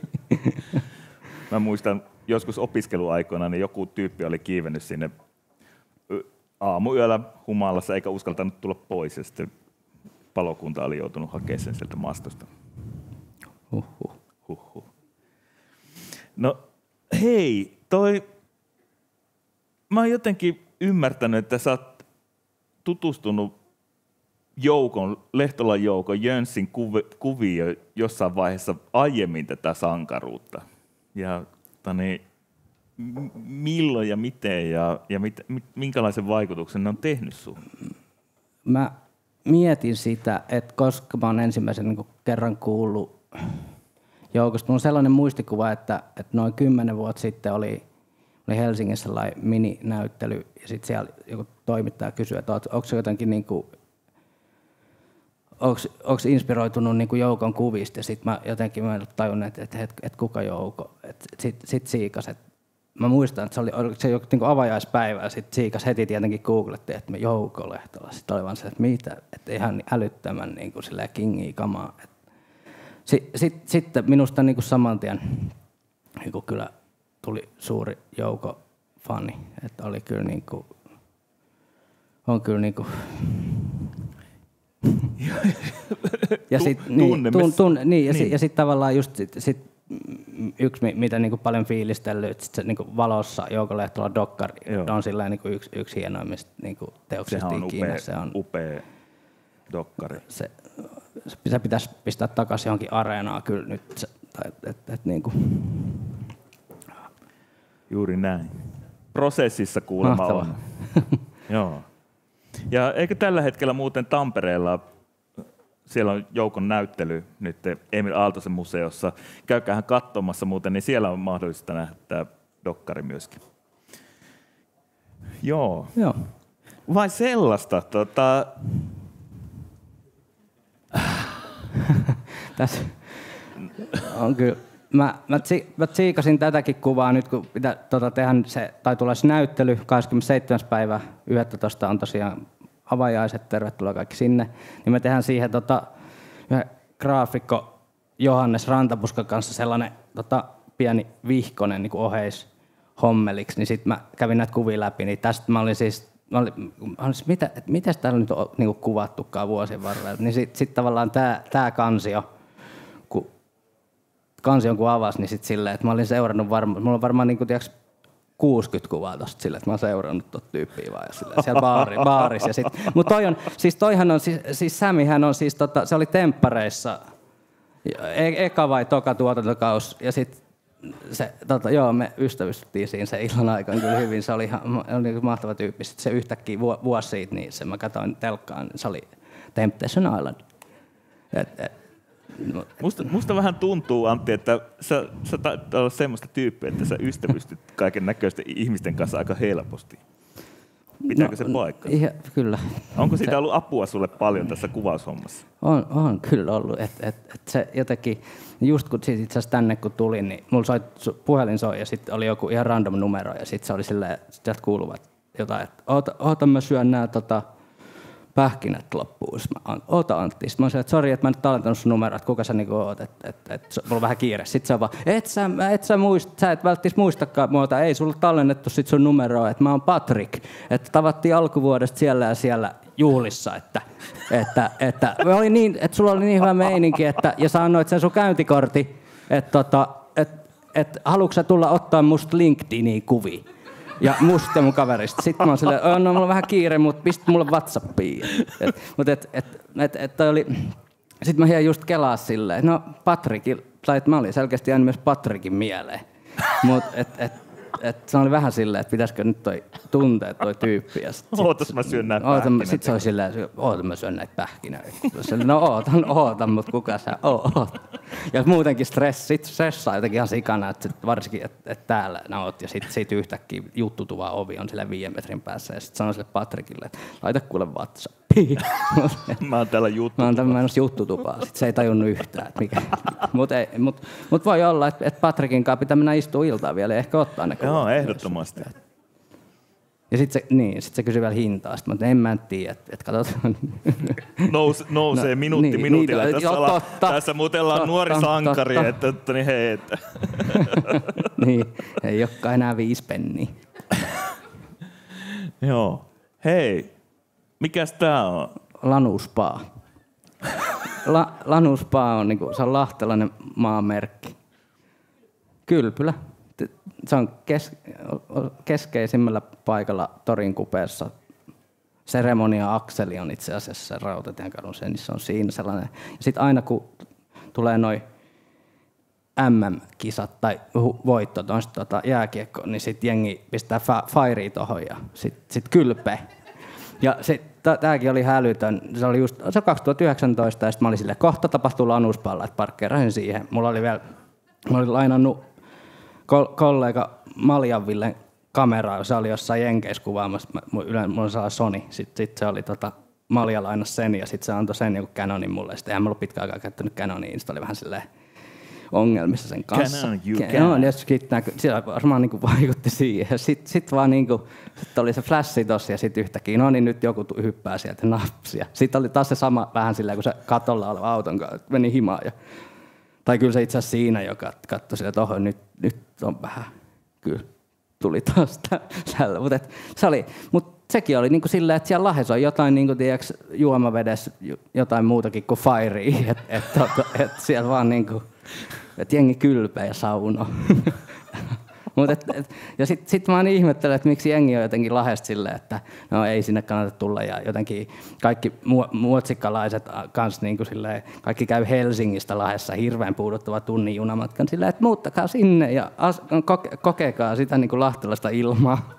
Ja Päijät-Hämeen vesihän on tunnetusti, sehän on niinku. Juuri niin. Tiedän. Tiedän. Hirveä hiki, voiko ottaa Voi, viitto pois harteilta. Viitat on aika raskaita. Ja valot kiinni nyt. No, nuoren sankarin viitat on aika raskaita kantaa pidemmän päälle. No, toimiiko tämä striimi? Terveisiä. Hei, kerro vielä tästä kuvasta. Nyt, kyllähän tämä nyt kiinnostaa. Onko tämä kevät-talvella, tämä joulupukilla on niinku sesonkin ohi? Jouluaatto päivä. Ja oli ottamassa markkinointikuvia joulupukille ja sitten markkinointimainuskuvia ja sitten satuttiin kävelemään tuosta ohi ja sitten mä sanoin pukille, että pitäisikö ottaa muutama enemmänkin kuvia tuossa ja sitten sanoin, että mennään mieluummin torille. Ja sitten käveltiin torilla ja sitten mä otin sellaiset kuvat, mistä se se oli tyytyväinen niihin, ei se totikin käyttänyt sit missään, tai en mä ainakaan nähnyt. Mutta Fasessahan käytetään, jossain vaiheessa oli niitä lahtelaisia, niitä ryhmiä, että niinku Lahti kaupunkiryhmiä tai kun Lahti kirppis, niin sitten joku oli heittänyt sen siihen hetkeksi sille banneriksi. Sitten mä muistaakseni mä sanoin sille, että hei, että onko pakko olla tää kuva tässä, että onko niinku silleen luvat kunnossa. No, mutta ei, toi nyt elää omaa elämänsä toi kuva muutenkin. Tässä vaiheessa mä varoitan, en susta, vaan varoitan kahta aiempaa sankaria, että pistäkäähän Madonna-mikit päähänne tai mitä mikkejä nyt onkaan. Jotta, niin kohta nimittäin rymistellään vielä 3 sankarin voimin, mutta Antti, minkälaiset suunnitelmat tästä eteenpäin? Suunnitelma on nyt sellainen, että pistetään näyttelytekniset asiat kuntoon, että tässä pitää huomenna vielä vähän säätää, mutta Lahdenpäädyssä on hyvä ystäväni Jani Mahkonen, joka auttaa noissa värisäätöhommissa. Hänkin oli, tai siis on mahtava jotenkin se, myös lahtelainen tällainen niinku yhtenäisyys tai sellainen niinku jelppimismeininki, että tosi moni frendi on vaikka nyt tätä niinku näyttelyn tiimoilta tullut, niinku, että hei, et tarvitsi eesiä. Niin se on jotenkin ihan huippu myös, että kun jossain vaiheessa tajusin, että okei, me mennään itse asiassa, tai nyt tehdään sen kaliberihommaa, että jos ollaan niinku hippolytässä, että nyt pitää niinku pitää oikeasti niinku vähän miettiä, että niinku se värimäärittely on aika tärkeä osa, sit kun se perjantain istui se Jani kämpillä ja sitten se oli vaan, että joo Antti, että nämä toneet on aika vaikeat, että onko sulla edes näitä originaaleja jostain, ja sitten kyllä sit pientä säätöä siihen. Se on ihanaa, että on niinku ystäviä ympärillä ja jotenkin, ja on niinku kollektiivinen, se on niinku fiilistely ja jotenkin, että eihän tässä niinku yksin tulisi tästä elämästä yhtään mitään. Tiedätkö, toi just noin. Mitä mä oon oppinut niin kuin kaikkien näiden vuosien aikana, niin kuin tekee itse aika avaralla sydämellä ja sillä niin kuin jotenkin avoimena, antennit auki. Antennit auki, radiomastot. Alkaa löytyä niitä tyyppejä ympärille myöskin, jotka tekee samalla periaatteella asioita. Ja se tässä elämässä on hienoa ja jotenkin se kantaa kyllä kaikkien vähän synkempiäkin aikojen yli myöskin. Se on just näin. Viimeinen kysymys. Olen aina halunnut kysyä tämän niin kuin tällainen jotenkin lavalta tai eetteriin. No. Kun olet lähdössä autiolle saarelle, niin minkä levy otat mukaan? Minkä levyn? Niin. Voiko valita 2? No tänään, koska olet nuori sankari, niin sulla on vielä tuosta päättämättömyyttä. Sitten kun olet vanha sankari, niin sitten vaan 1. Ensimmäiseksi nostaisin sellaisen, se on siis tietenkin toi vinyyli. Joo. Sellainen Hyvä. bändi kuin Kolaus. Kolaus? Tietääkö joku Kolauksen? Eikä tämä on maksettu yhteistyössä. Ei, mutta nyt kun kysyit, että se kannattaa ottaa Jusu, mikä se on se se niinku teidän genre? Punkkia. Tässä, no niin. No oho, nyt tää alkaa jo vaikuttaa, että mutkin on palkattu tähän mainostelle. Oho. Joo, tää on. Aika hyvä. Kolaus. Ja vinyyli vielä. Joo. Helkkari hyvä. Puoliksi lahtelaista. Tai aika moni. 50% Lahti. Suunnilleen Lahti on niinku ulottaa lonkeroita. Hyvä. No, mikä se toinen levystä on? Sellainen Marian Hawkins. Surf-rockia.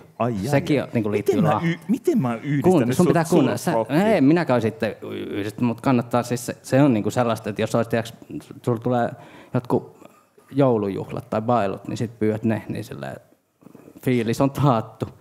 Että se on kyllä, se on ihanaa, että ihmiset niinku, on taitavia ihmisiä ympäri, niinku toi niinku musahomma, että itsehän en tiedä siitä yhtään mitään, mutta et kyllä mä niinku tunnistan sit, jos on niinku hyvä joku biitti tai joku, tiedätkö, niinku bangeri, mikä se on. Että nyt lähtee mennä. Nyt lähtee niinku jalka vispaamaan. No niin, oliko tässä? Sepposen niin, ja sit alkaa sormekin. Notkistuu ja sieltä alkaa tulla kingiä. Niin, se on just näin. Joo, mut hei, isosti. Hei, sanonpa vielä sen, että kun mainittiin Hippolyte, niin eipä unohdeta sitä, että tämä nuori sankari hommeli tehdään tällä kertaa yhteistyössä Valokuvataiteilijoiden liiton kanssa. Ja he on ollut tässä olennaisessa roolissa myös mukana, ja tämä Galleria Hippolyte on siis Valokuvataiteilijoiden liiton galleria, ja siellä siis rytisee tämän kuun lopulla isosti. Ja näyttelyn, siis mainitaan vielä tämä, että nuoren sankarin tämän voittaja valitsi dokumenttielokuvien tekijä Virpi Suutari näistä 10 vaihtoehdosta. Ja sun näyttelyä Hippolyteen, eikö totta ole kuratoimassa Anssi Kasitonni? Näin pitää paikkansa kyllä. Joo, Anssi on. Anssinkin kanssa me tutustuttiin, jos ne oli Superwood-festarit tuolla. Siitäkin varmaan 7 vuotta tai jotain. Ja sitten hengailtiin siellä jotenkin, tuli hyviä juttuja ja hengailtiin koko ilta. Ai, tää ei olekaan eka kerta. Sitten yhtäkkiä vaan kuuli, että no Anssi, että kuratointi on Anssi. Sitten me nähtiin Anssin kanssa tuolla Espoossa, se oli tuomaroimassa jotain julistekisaa ja me nähtiin Espoossa ja sitten se ensimmäinen palaveri meni siihen, että Anssi kysyi, että kun se on siis käynyt siis tuon taideinstituutin Lahdessa, se kysyi, että onko Lahdessa vielä se ja se paikka ja onko siellä, mitä kuuluu frendeille. Niin sitten tavallaan se käynnistyi vähän hitaasti tämä meidän suunnittelu, mutta kyllä se no. Mutta jäämme kiinnostuksella ja innostuksella odottamaan, että mitä Hippolyteen seiniltä löytyy muutaman viikon päästä. Kyllä. Kyllä toi löytyy ainakin. Hyvä. Sen voin luvata. Hyvä. Kiitos. Paljon onnea sulle, Antti. Otetaan kaikki sankarit vielä kerran lavalle.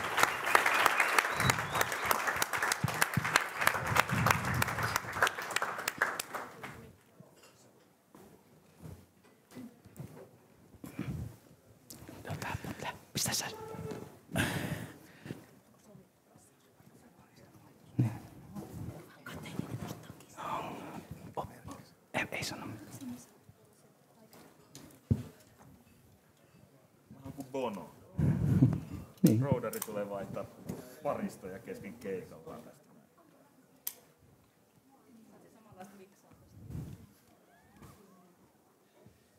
Oli Bono-hetki. Kuuluuko? Ei kuulu mitään. Kuuluuko? Kuulu. Nyt kuuluu. Bono-hetki. Roudari tuli vaihtaa mikkiin paristot kesken biisin. Niin, joo. Hei! Nyt.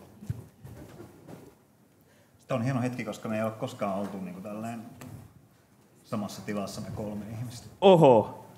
Kaikki 3 sankaria samassa tilassa ja vielä niinku, onko tää kyynärä? Tällainen niin kyynärvarren päässä toisistaan. Älä uhoo. On kyllä.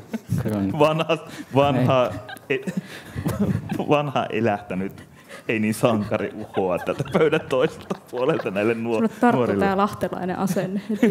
niin, kyllä. Hetken aikaa ihan vapaata höpöttelyä ja toivottavasti yleisöltä löytyy myöskin kysyttävää tälle aika kiinnostavalle triolle. Täytyy niinku että kun mä oon tässä nyt katsellut teidän kuvia ja teidän tekemisiä, niin äärimmäisen hauskaa on se, että tehän olette niinku kaikki, niinku, kun laitetaan X- ja Y-koordinaatista, niin aika etäällä toisistanne niinku tekemisten suhteen. Mutta sitten siellä on niitä punaisia lankoja. Että, niin mitä te ajattelette toistenne tekemisistä? Oletteko te seurannut yhtään minkälaista sankariaineesta? No kyllähän mä henkilökohtaisen vedonlyönnin tein, kun oli nämä 10 finalistia tähän viimeisimpään palkintoon, niin löin vetoa eräällä veikkaussivustolla Antti Sepposen puolesta. Paljon voitit.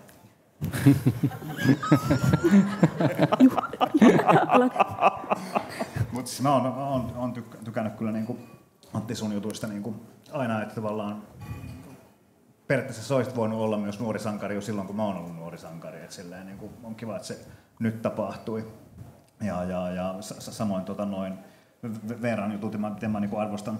Tai juuri tämä, että niinku myös ollaan maantieteellisesti eri suunnilta, mitä mä en ollut aikaisemmin tajunnut, että meillä kellään ei, koska säkään et ollut niinku Aallossa valokuva-opiskelua. On. Oot valokuva-Aallossa.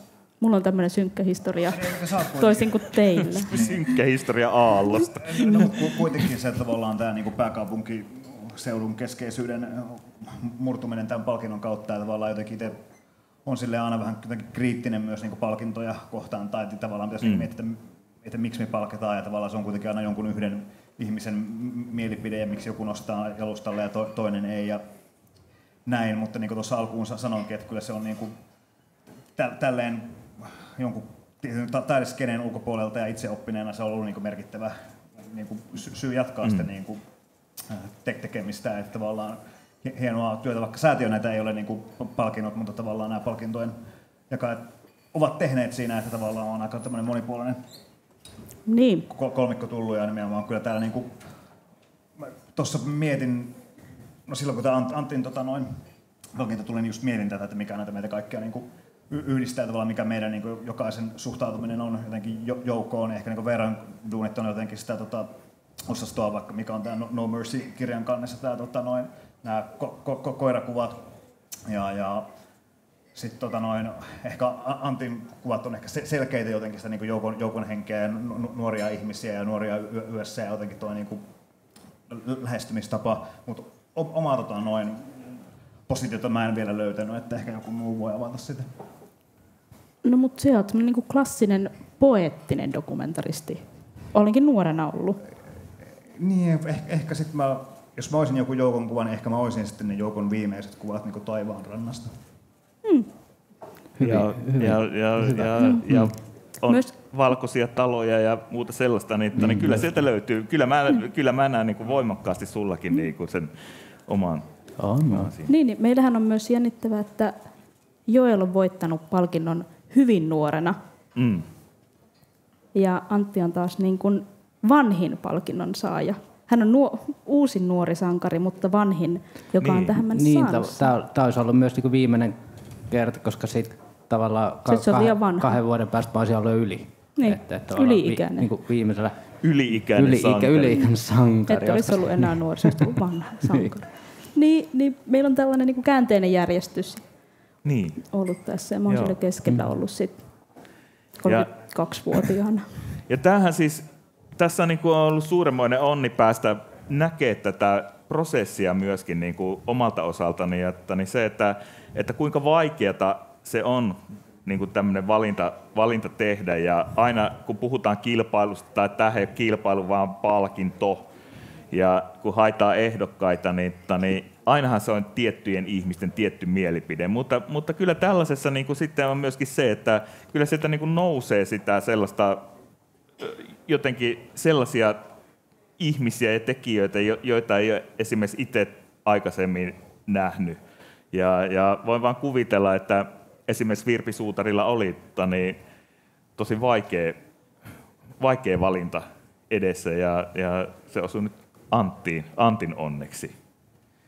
Mutta niin tällä on kyllä, mä näen tällaisilla, itse suhtaudun kanssa aika skeptisesti kaikkiin taidekilpailuihin ja muuta, mutta tällaisella, että sieltä kaivellaan myöskin voittajan lisäksi muita eri puolilta Suomea vielä, niin että ne on siinä se on kyllä siisti. Se on siisti meininki. Joo, mielestäni oli todella raikas se 10 kuvaajan lista, että siellä tuli itsellekin uusia nimiä. Silleen olin positiivisesti yllättynyt, että hei, tässä on löydetty todella hyvä kattauskuvaajia, koska monesti kilpailuissa ja palkinnoissa ja apurahoissa käy helposti sillä tavalla, että asiat vaan kasautuu toistensa päälle, että tavallaan me ei palkita monissakaan kilpailuissa ja apurahalautakunnissa ja tilaustöissä ei tavallaan palkita. Tavallaan meitä palkitaan menneestä työstä ja tavallaan, että okei, sä oot saanut nyt palkinnon, niin annetaan sulle tämä seuraavakin palkinto, ja nyt sä oot saanut tämän apurahan, annetaan sulle tämä seuraavakin apuraha, niin tavallaan se, että säätiö tukee silleen nuoria kuvaajia, jotka tulee käytännössä sieltä Puskista tai Lahesta tai Savonlinnasta tai Oulusta. Kulttuuripääkaupunki Oulusta myös. Mä oon nykyään niin helsinkiläinen, että voi vettääkin. Muuta pois. Tuu käymään Lahdessa joskus. Käväisen vaan. Se on vaan tunti. Niin. Hei, miksei pidetä jotkut nuori sankari-iltamat Lahdessa? Todellakin. Niin. Onko Lahdessa hyviä saunoja? On. Onko Torves saunaa? No, se on yksi sauna. No nyt nämä alkoi jammaille tässä keskenä puheenjohtaja ja tippu täysin jottari meiningeistä. Seuraava kysymys. Marko Hämäläinen pöydän alla. Mulla on semmoinen kysymys, että onko yleisöllä kysymyksiä? Rohkeasti vaan, hei. Ei tarvitse olla mitään ranskalaista filosofiaa. Hyväksytään vähän kevyemmätkin kysymykset. Lahtelaisetkin filosofiat. Kyllä. Hyvä. No. Onko nämä mukaan ollut näin tyhjentäviä esityksiä? Ei voi olla totta. Se on vähän Suomessa eturiviä aina keikoilla tyhjäksi. Täytyy enkoreen vaatia sitten, että tulkaa tanssiin tähän eteen.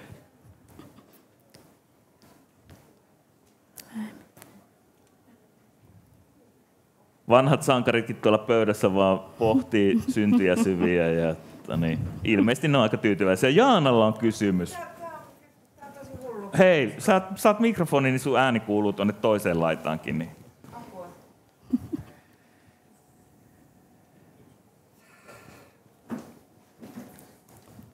Tämä on ihan hullua, koska mä en siis tiedä oikeastaan valokuvasta juuri mitään muuta kuin mitä mä oon Joukoa seurannut ja vähän nyt tässä säätiössä oppinut. Tämä on itse asiassa Antille kysymys, kun sä sanoit, että sä jossain vaiheessa tutustuit Joukon kuviin. Ja sitten sä myös sanoit, että sä käytit salamaa siinä, kun sä otit, oliko se auto ympäri katolla kuva.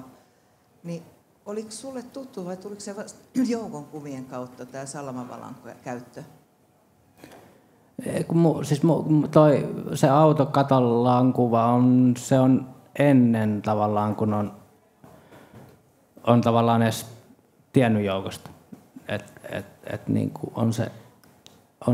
On jotakin se, ehkä se johtuu myös suomalaisesta sillään pimeydestä, että on niin hirveän pimeä aikakausi, että siitä on vähän pakko käyttää tai sitten salamaa. Sitten se jotenkin, Ja jotenkin, että itse dikkaa hirveästi niin jotenkin väreistä ja sellaista niin jotenkin saturaa, tai niin kuin, että ylipäätään väreistä, niin sitten jotenkin sillä, miten saa hyvin niin poksahtella sieltä, niin sitten jotenkin se, en mä tiedä, ylipäätään se taas niin Salamaa jotenkin, siihen on viehtynyt hyvin, mutta sitten on just se, tai sitä mä oon paljon miettinyt, että kun se jengi on aina sieltä että no Lahti, että nyt saat sä Lahti-kuvaaja, että sitten luulee, että mennään joka keikalle niin, että sitten Salama paukkuu, niin sitten on vähän sitä, että no, että kyllä se muutama kuva tulee otettu ilman, mutta niin. Mikis loppu virta, mutta siis ihan vaan sen takia kysyin, koska se ei ole siis Joukon keksimä tämä Salaman-valolla kuva. Ei toki. Ei toki. Mutta hän käytti sitä. Joo, paljon. Jotenkin olen vaan ymmärtänyt, että hän käytti sitä niin yleisesti, että siitä tuli.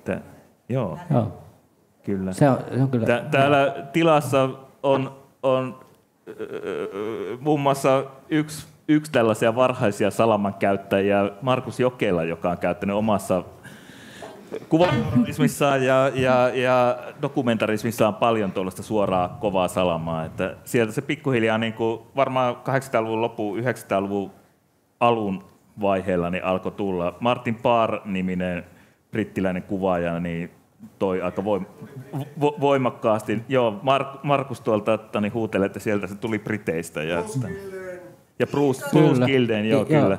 Hyvin sivistävä tämä. Gilden ja just näin. Joo. Niillä on kyllä. Olen muuten kätellyt Bruce Gilden ja Muurlan opiston ison talon salissa joskus 90-luvun alussa. Niin Bruce Gilden oli vetämässä Muurlassa työpajan, johon en toki itse osallistunut, mutta vaimonsa kanssa asui siellä viikon verran. Tuolla,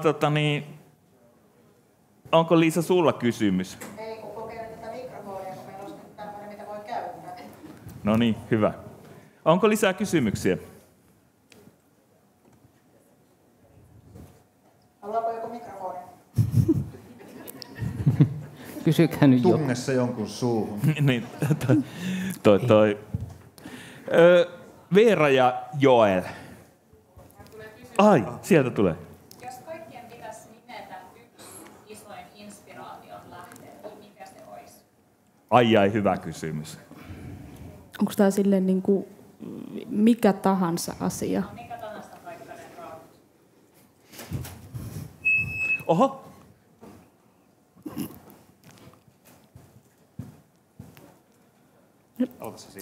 Vaikea kysymys. Kuoleminen.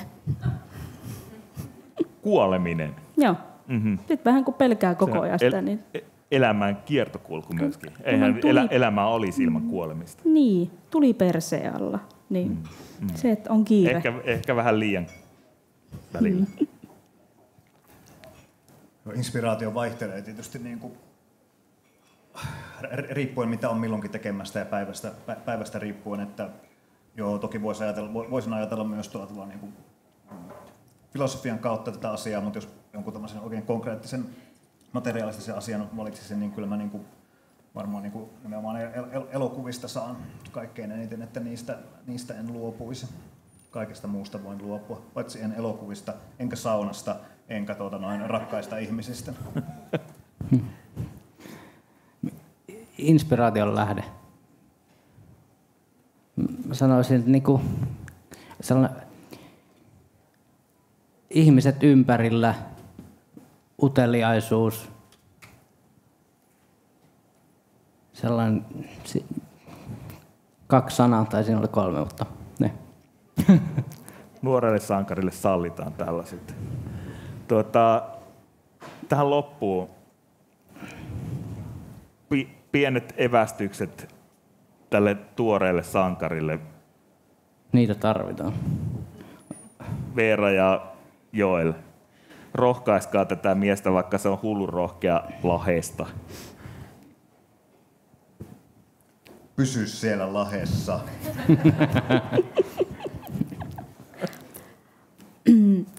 Ota kaikki irti, minkä saat, rahat pois ja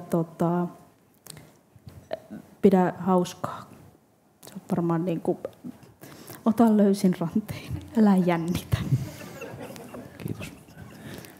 sillä tarkoitin, että pysy sinä Lahdessa, mutta anna näiden kuvien mennä maailmalle. Lahti maailmalle. Lahti maailman kartalle. Lahti, Suomen kulttuuripääkaupunki.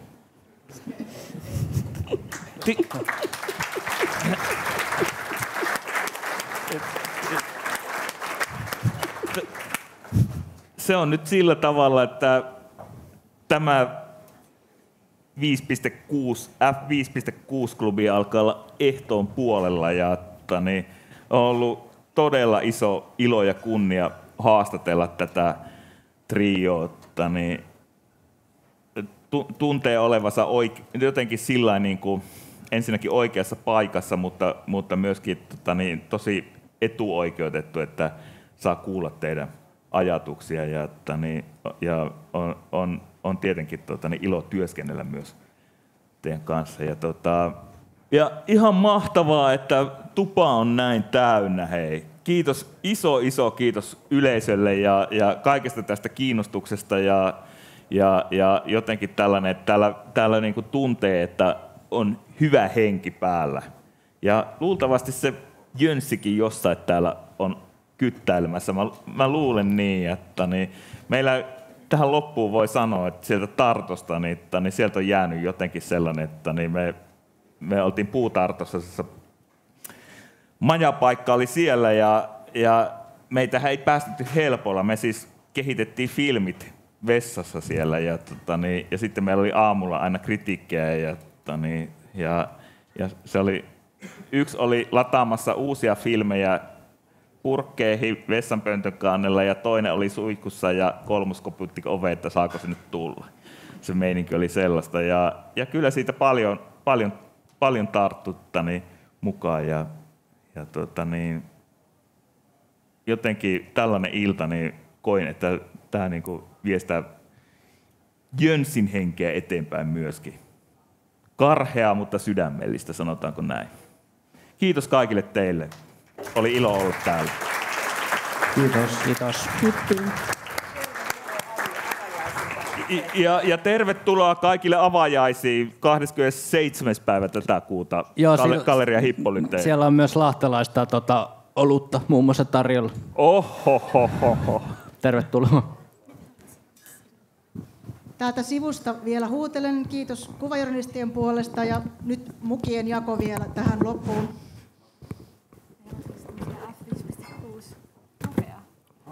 Kiitos Jouko Lehtolan säätiölle esiintyjille. Klubit jatkuu joulukuussa.